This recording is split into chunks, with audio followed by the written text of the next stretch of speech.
I think the value of the nonprofit council is in the connections that it makes, especially at the CEO level, because being a member of the nonprofit council means that I have an instant network of people with so much experience and so many resources that I can now access. Obviously, you can go to one of the, CEO breakfast meetings and meet all kinds of people. You can put a question out on the Gaggle and get 10 answers, by lunchtime to any question. Any question that you have can be answered. And I think that the value of this organization is the connections and the network. I'm constantly telling people to join the nonprofit council. That's something that I do all the time. If you're a new CEO, if you're new to San Antonio, if you're a new CEO, joining the nonprofit council, obviously, like I just talked about in terms of like the connections and the network, joining the council provides your organization with connections and resources that you need. Even if you don't need them right at this moment, you're going to need them at some point. And so it's a great value for the money that you're paying as well. It's affordable. It's accessible. There's just no reason not to do it. Hello, everyone, and welcome to TNC Talks Nonprofit, another edition. I'm Scott. I'm Mercedes. And today we have Denise Barkhurst, who is the president and CEO of Big Brothers Big Sisters of South Texas. Welcome, Did I get that right? Yes, you did. On Thank the first you. try. I messed it up earlier a couple times. So I'm so excited to be invited finally. I know. Where'd you Well, we wanted to practice a little bit. Okay. before we got All to right. you. So now you're pros. we're posed. Well, the impetus of this show is just trying to find out how you came to be in your role, because most people don't wake up and say, I want to run a nonprofit. That's not for the faint of heart, as I'm sure you have a lot to say about that. But I know you've been with Big Brothers for a very long time. But as a sidebar, I met you a long time ago when I first entered the sector. You're probably one of the first people I met, but I don't know a lot about your background. But luckily, Scotty boy over here knows a lot. So he's going to extract if we're not getting enough. Yeah, if we're not getting enough personal, I'll pull it out. Okay. So- It's Because okay. we know you can talk about the agency. Yes, I can. Well, let's talk about that first. That's a mission. I think everyone knows what Big Brothers Big Sisters is, but just for the sake It's of not the Boys and Girls Club, It's definitely not the Boys and Girls Clubs. which y'all get mixed. But, I can talk personal first, because I really do think that my childhood, my upbringing, my college career, it all led me to Big Brothers Big that's Sisters. what we want to know. Yeah. The story. I didn't know it was happening at the time, right? Like you said, no one says this is where I'm going to go.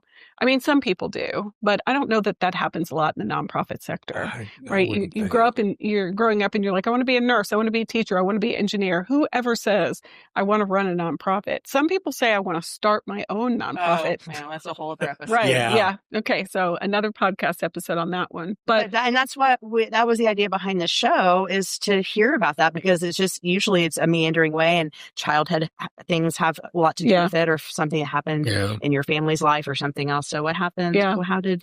So, growing up, with all due respect to my parents, who did the absolute best job that they could in the moment. I've been a parent now.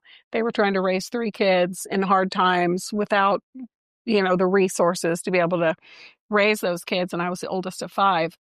And so, there was a lot of deprivation. There was neglect, not purposeful neglect. My parents were working hard. My mom's working 2 jobs. My dad is, working in a federal prison and also going to school and trying to get a college degree.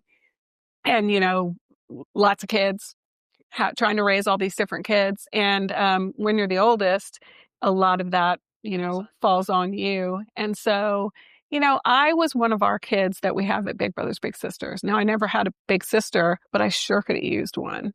And I think I found a home in Big Brothers Big Sisters that I didn't even know that I needed.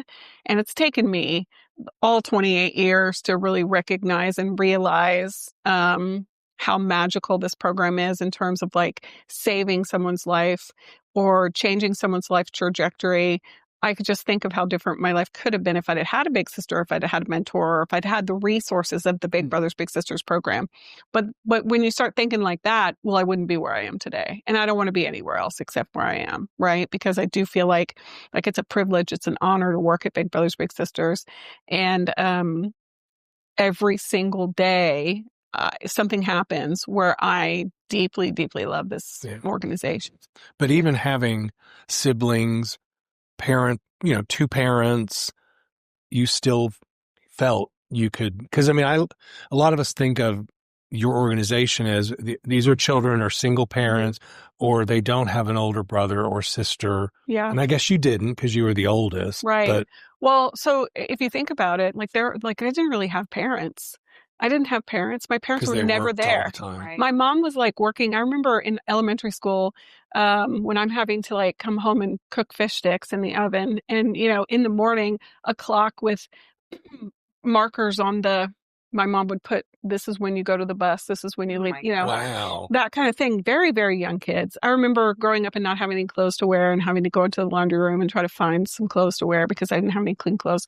And hunger was a big, big thing. My brother, Richard, who was a year younger than me when he graduated high school, weighed about 110 pounds and was and then a year and a half later, he went and lived with my grandparents and they went in the Navy. The next time I saw him, he was 6'2". And it's hunger. It's hunger it's food insecurity that does that to you. Right. It's not that my parents weren't feeding us. It's just that there wasn't enough always to go around, especially for boys. Right. So there was a lot of, and I was hungry at school all the time. But I wasn't an unhappy child. I was a happy kid. I had a happy childhood. I loved my siblings. I felt like I had parents. I didn't feel like I didn't have parents.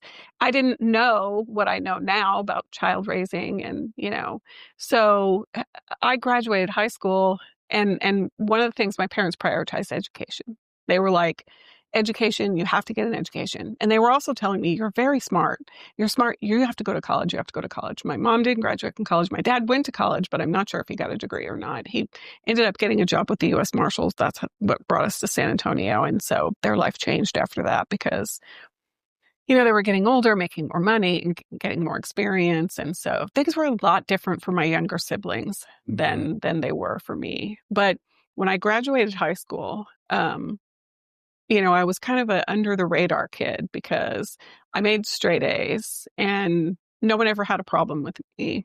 No one ever sat me down and said, you should go to college. But my parents always told me that I should go to college.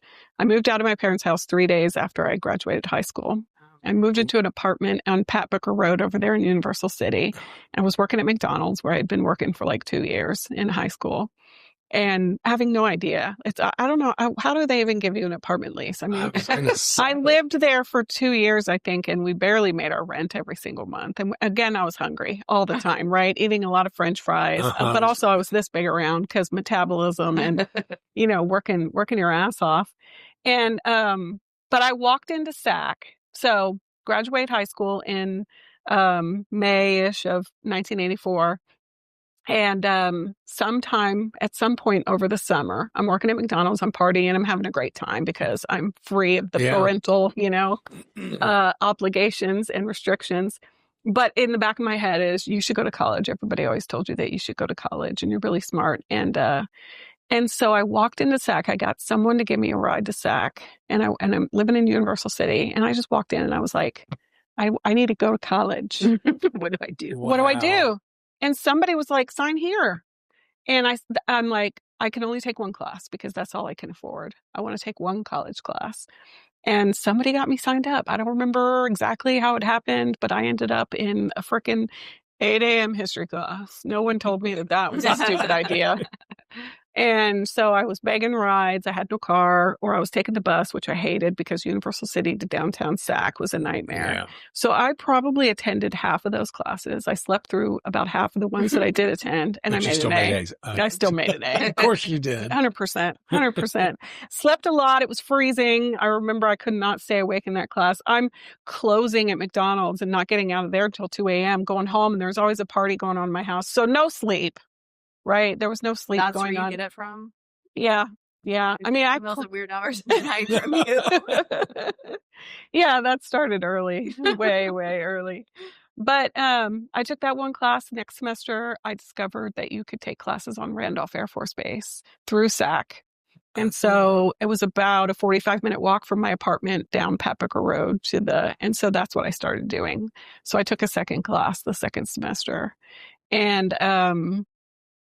so I felt like I was in college, but I didn't really I didn't have a plan, and I was just paying as I could go. So I was paying how much is tuition. I didn't buy any books. I would borrow books from people because I couldn't afford books. We were like, I remember that it was a struggle to pay the rent and the electric bill. We had a phone for a very brief period of time, and then we couldn't keep that up. So we would use the phone at the Dunkin' Donuts around the corner. That was our phone. And you remember, this is the 80s. So, it's not like it is today where you can't live without having a phone, right? But so took classes the second semester, third semester. I tried to enroll in 3 classes, couldn't do it, had to drop one of them. But stayed in those 2 classes, but then met my husband, or the person who was going to be my husband. I eventually ended up getting married like a year later. And one of the classes you met him? No, on base? So I was working at McDonald's. While you're walking down the Pat Booker Road. That's exactly it. That's exactly what happened. She's going to the base. No, he was working at Wendy's. Oh my God. And so the people that I was walking, because it was not just me who was, walking to classes on Randolph. I was walking with a group of people. Well, that's good. And I was a little concerned. And so, we would start out at my apartment complex, and we would walk down Pat Booker. Well, Wendy's was about halfway. And so there was a day where we stopped at Wendy's, and I think Sandy was with me. This might have been walking to the base to go partying. Actually, I think it was. Yeah, this wasn't walking to class. This was walking because we would go to the NCO club on Randolph Air Force Base, and we would dance for free all night long, and meet a lot of NCOs.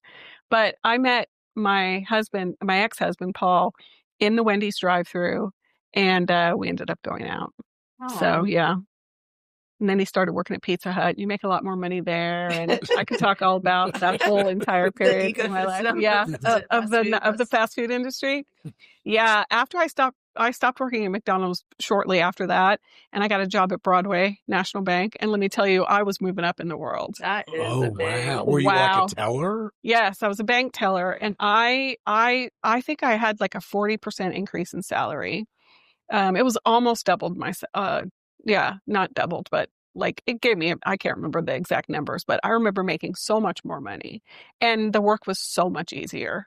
Like it was like being a bank teller just was such a civilized move from being, flinging fries and pots and pans at 1 a.m. cleaning. My hands were always, smell like grease. When yes, you get home. And the uniform, you can wash that uniform 100 times and it's still going to smell like hamburgers. You can't do anything about it. Your hair smells like hamburgers.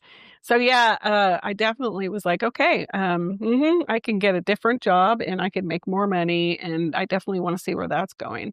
So honestly, I have to say, I was a bank teller, then I got promoted in that job, and then I became like a proof operator, and I was making more money, and I worked at different banks.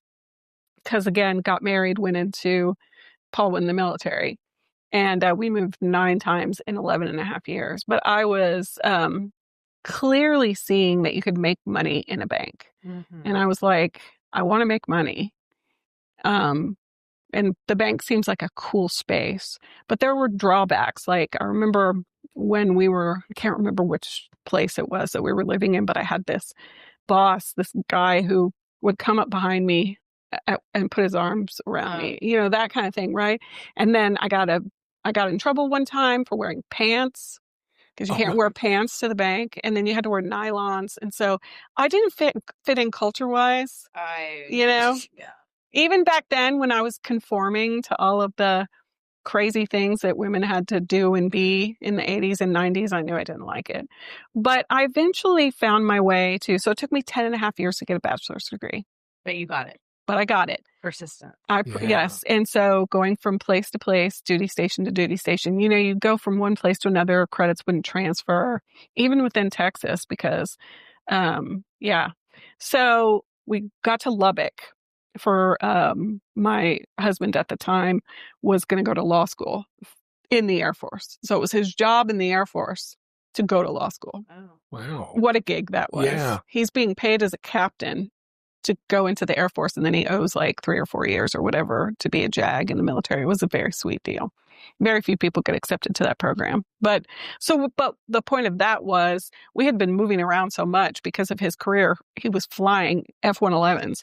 And so we were going to these little places and staying for 11 months or, however long, 16 months, and you 15 months. At that point. And we had 2 kids at that point. Well, we had 1 kid when we got to Lubbock. I had a kid in Lubbock too, in the middle of trying to finish my degree. So I went to Texas Tech, and that's where I finished. And it was at Texas Tech that I chose the social work major. And I had had a lot of career counseling up until that point. And it was always, you're a military spouse. It's very hard for military spouses to get jobs. You have to hide that you're a military spouse. If you tell people that you're a military spouse, they're like, we're not going to hire you because we know you're going to leave. Yeah. And it's really awkward because you learn to hide it. Well, at first I tell everybody everything. So I was like, yeah, and my husband's here for blah, blah, blah. And they're like crossing your name off the list.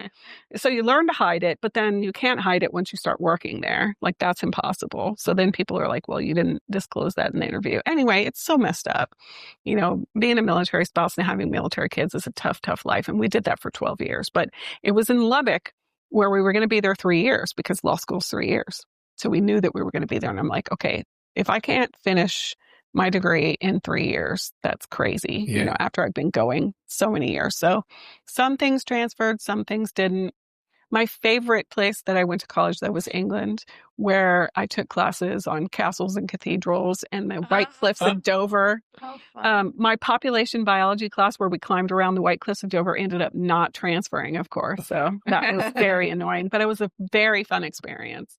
But got to Lubbock, was told I needed to be a teacher or nurse because there are hospitals and colleges and schools in every duty station. And so that would be the safest thing. And so it's so weird because I was like, teacher, nurse, like it didn't appeal at all. And I'm like, what am I going to do? I'm just going to have to work in the bank. And so I thought I was going to work in the bank and I thought I was going to get a finance degree, but there was just no part of my being that wanted a finance degree, right? Or anything like that. Or business. I don't know. It just didn't speak to me. And I'm a writer and a reader. And so I was like, I should get an English major, but then what am I going to do with that? I'm just going to be a teacher. Like you knew a teacher. It was like, what do I do? Yeah. And I was reading the course offerings book. They used to put out a book and you would read, and I was reading it, going through, and I was reading all the classes. And I got to the social work section and I read all the descriptions of those classes. And I was like, I want to take every one of those classes. Human development, right? You're learning about everything from sociology to anthropology to psychology to health to human. It's just a smorgasbord. I was like, and also social work felt less fuzzy than sociology and psychology, right? It felt like, you become a social worker. There are jobs out there for you. And so I was looking to see, are there social work jobs? Lots of social work jobs. Social worker over here, social worker. Mm-hmm. There are social workers everywhere, just like there are teachers and nurses. But you don't have to deal with children necessarily in a classroom where you're trapped with like 20 of them.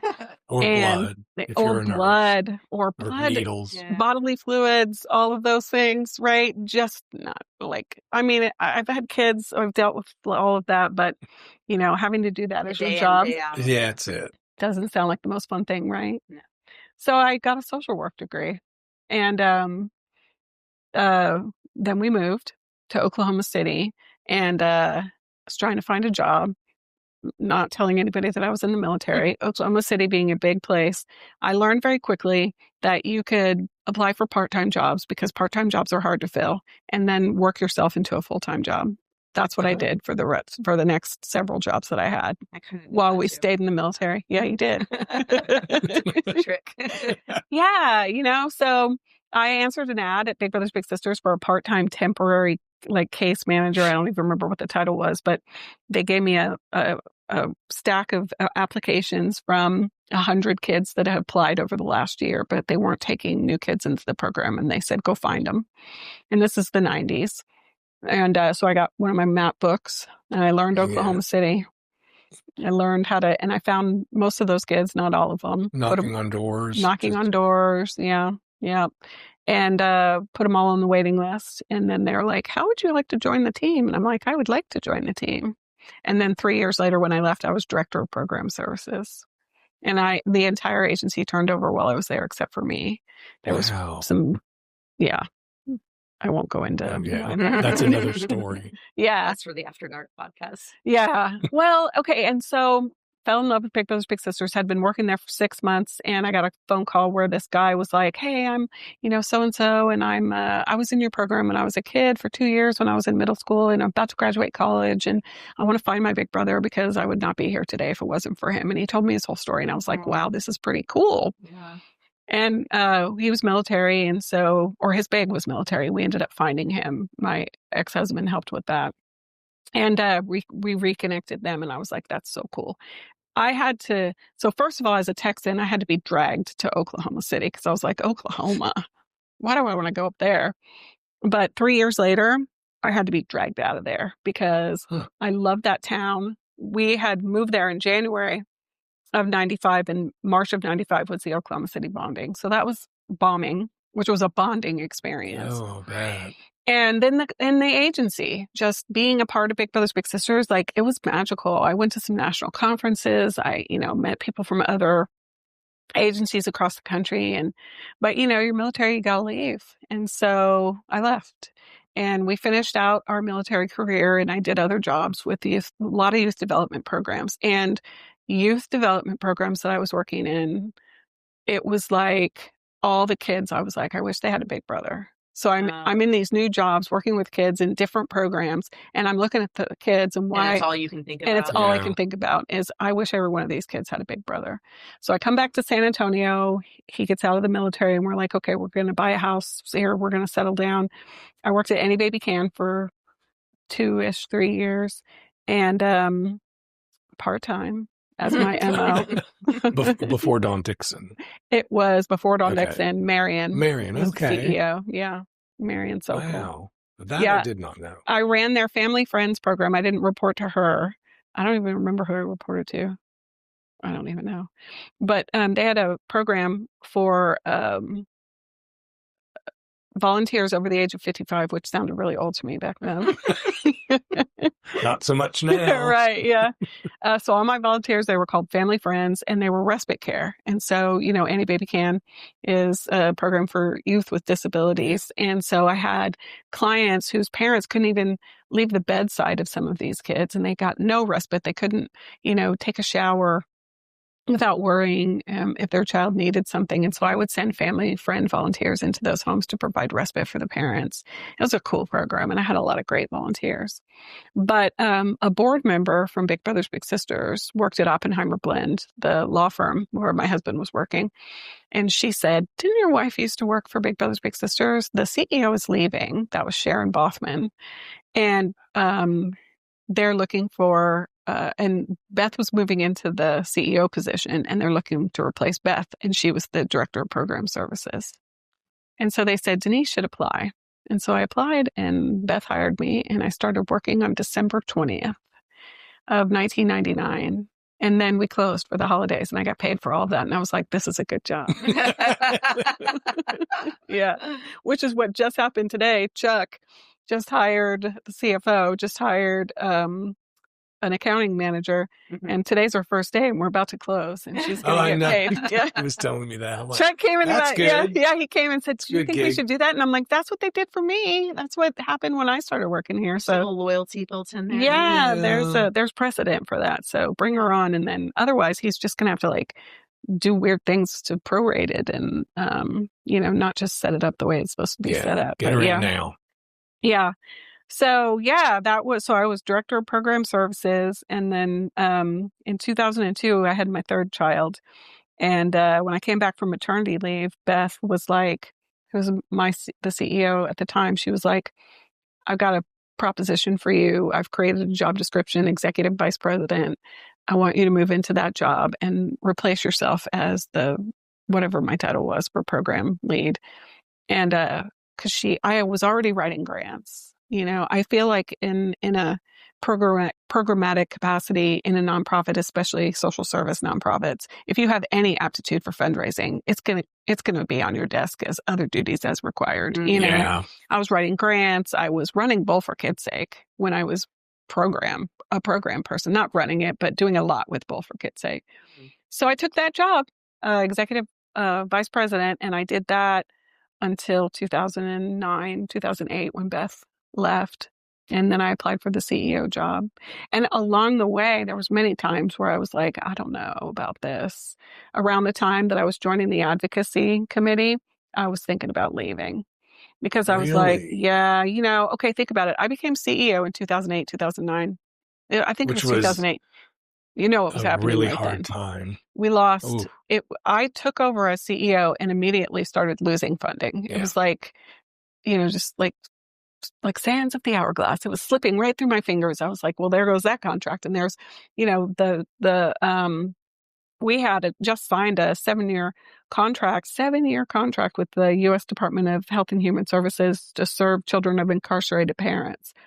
So it was like I lost that person who had like paved the way ahead of me. And we weren't as connected electronically as we are now back then. No, Yeah. that's true. Yeah. I don't even think our network was truly like the shared email. Right. For the nonprofit council. Yeah. I mean, I remember before we were even networked, Yeah. in terms of computers not even being able to talk to each other. So like we grew up with all that happening to us and it all happened really fast. But so I took over as CEO. Things were falling apart. I was like, do I want to spend my life fundraising? Do I, this is hard. This is crazy. This is insane. I feel like I'm lying to people all day long. And it was. Like in what way? Because you tell donors what they want to hear and you craft stories. And I'm a good reader of people's, so I can talk to you and I can know if you're, and then I can pivot if I need to. And I will say whatever you want me to say to get money, to get kids off my waiting list. Right. I mean, there's lines, I'm sure. I've not been called on to cross one, but. Standing on the corner. Right. Sometimes. Okay. Very first week of work. This person will remain unnamed. They know who they are. The very first week. Yeah. So, Bowl for Kids' Sake and the company shall also remain unnamed, but it doesn't matter who it was. But we used to go into companies and we used to recruit team captains for Bowl for Kids' Sake. And so we would put up a table and their lunch hour in their cafeteria or whatever. And so I was told, you're going to go man the booth at Bowl for Kids' Sake at XYZ company, wear something low cut.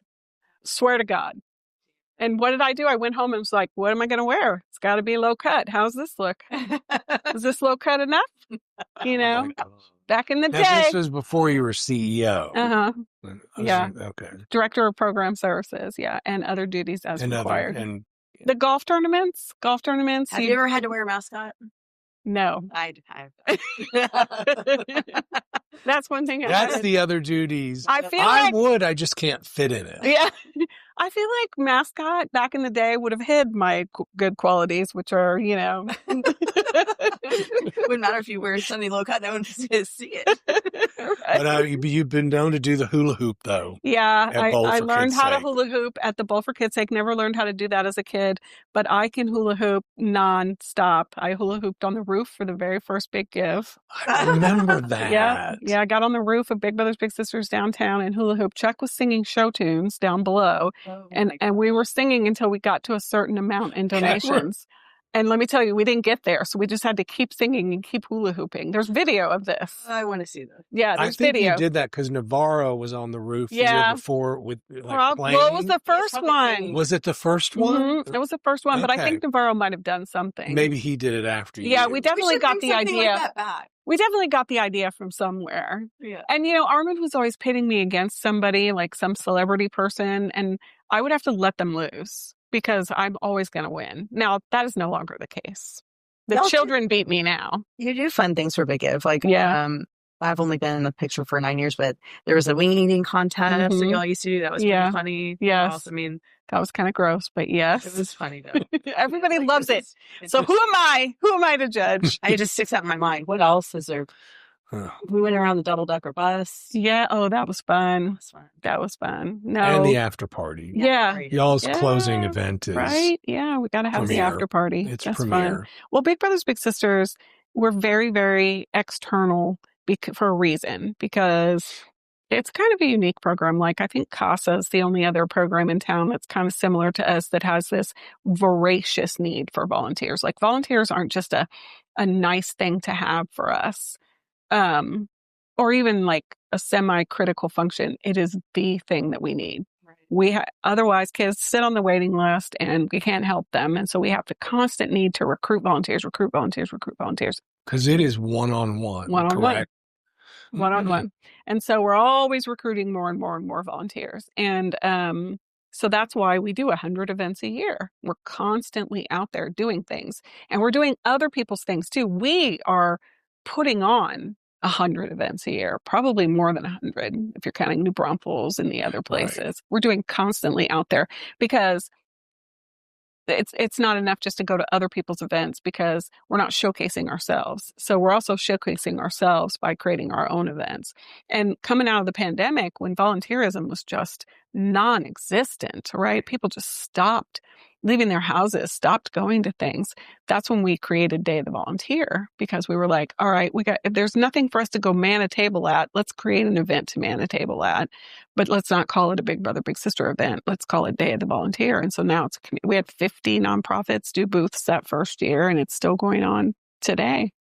Wow. So yeah, we're out there constantly doing stuff, and inquiry, volunteerism is still way down. Inquiries are still way down. This year, about 5% of the volunteers that applied, which was 1,600 volunteers applied. Well, they didn't apply, but they made an inquiry into the organization. So 1,600 of them, but only about 5% of them got actually matched. Not for lack of us calling and calling and calling and calling and calling. I worry about volunteerism coming back. It's different. Yeah. It's way, way different. And we need it. And that's what kids need. That's what kids need. Kids need people to tell them that they matter, to encourage them, to praise them, to support them, to see them. And kids are struggling more than they've ever struggled before. The clients that we're serving at Big Brothers Big Sisters today are so vastly different from the kids that we served 20 years ago or even 10 years ago. I just heard on something the other day that like a third of the class of Harvard incoming freshmen are having to take remedial math. Like, we're failing kids on every level. Jeez.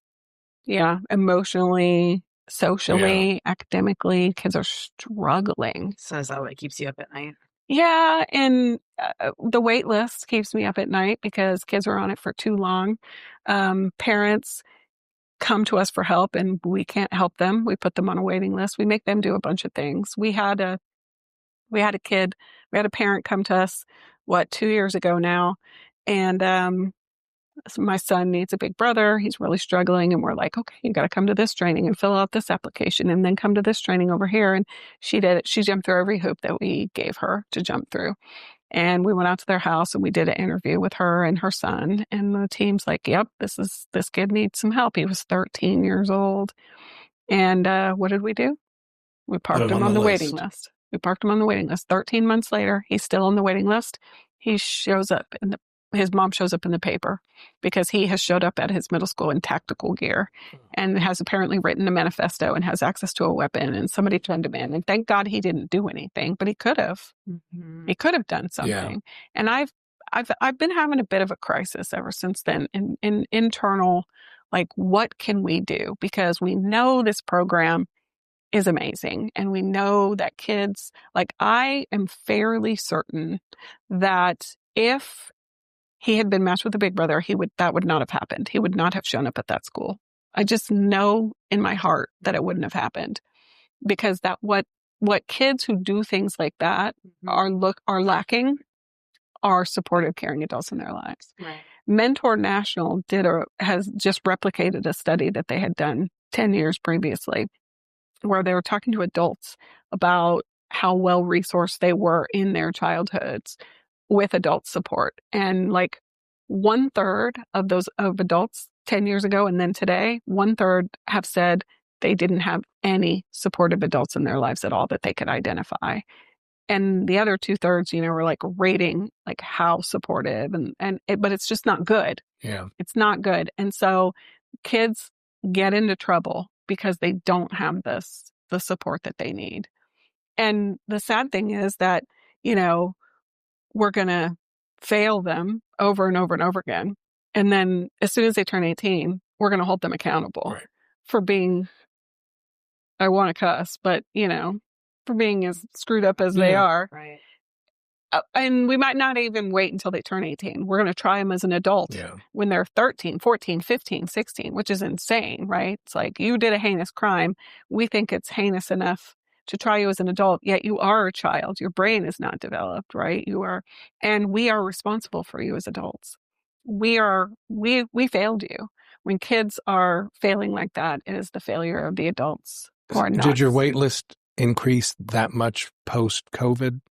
I mean, because you obviously you've always had a wait list. Yeah. And are companies just not engaging their employees like they used to? I mean, there's one thing, there's money. There's,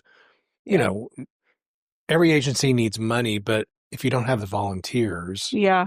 So it's complicated because there's two kinds of programming. So there's community-based mentoring, and then that's OST, that's out of school time. That's in the evenings and the weekends. If you were a big brother, we would be matching you with a kid who likely came to us because his mother or a family member or another nonprofit, right? Someone in his life has identified this kid needs a big brother, and he's found his way onto our waiting list. That's the community-based mentoring program. The during the day program is the workplace mentoring program. That's the one that engages companies.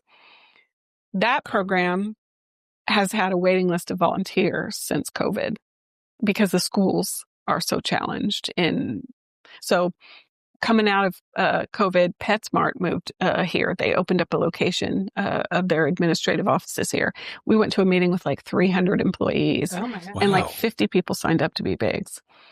2 years later, we had made 6 matches at that company because the schools can't produce the referrals of the kids because that's just no one's job to identify and then chase parents down and get them.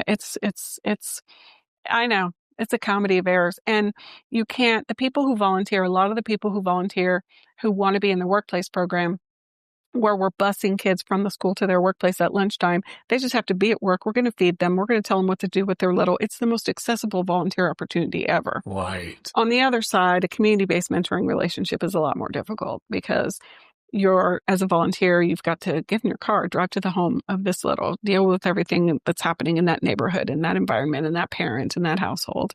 So that's a bigger lift. And so you can't, and a lot of times we reach a lot of volunteers in the workplace program who are never going to do the community-based program because they have families or they have commitments and they can't do that. So it's such a balancing act of trying to figure out who to recruit where for what program and how to best serve kids. Kids that we can serve in that program, that workplace program, are parents are children whose parents are never going to put them in the community-based program because they're never going to jump through those hoops. Right. So at least it's better than nothing. Right. Yeah. And they can be incredibly impactful. Our Big Give video shows a workplace mentoring. That 10-year match was a rack space volunteer and his little, I think, who was at Ed White Middle School and then Roosevelt High School. And that was a workplace match. Wow. Yeah. Yeah. They met in the workplace program. And of course, now they're like family. That's what happens. Again, you're putting people together who wouldn't normally find themselves. Mm-hmm. And you're creating a sort of family and you're filling a gap for kids that is not going to be filled naturally in their environment. So we're working on that waiting list issue because I said one of the benefits of being around this long and knowing this much about Big Brothers Big Sisters and how things work and how the sector works is you can solve problems that are persistent and seem to have no solution, but they do. And so we're going to solve this waitlist problem, and we're already halfway there. Oh, good. We're already halfway there. We're figuring that's really it out. Your focus right now. Big focus. Yeah.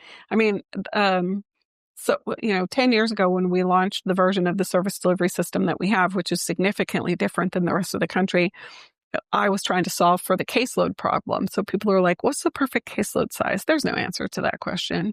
It depends on so many different factors. And so since I couldn't answer that question year after year after year, I have a quote in my office written on the wall that says, the definition of insanity is to do nothing and expect a different result. So I was like, let's do something different. So we don't have caseloads anymore. We eliminated caseloads. And people, when I say that to people in Big Brothers Big Sisters, they're like, what? How did you do that? How is that possible? Well, it is possible. And we've had that for 10 years now.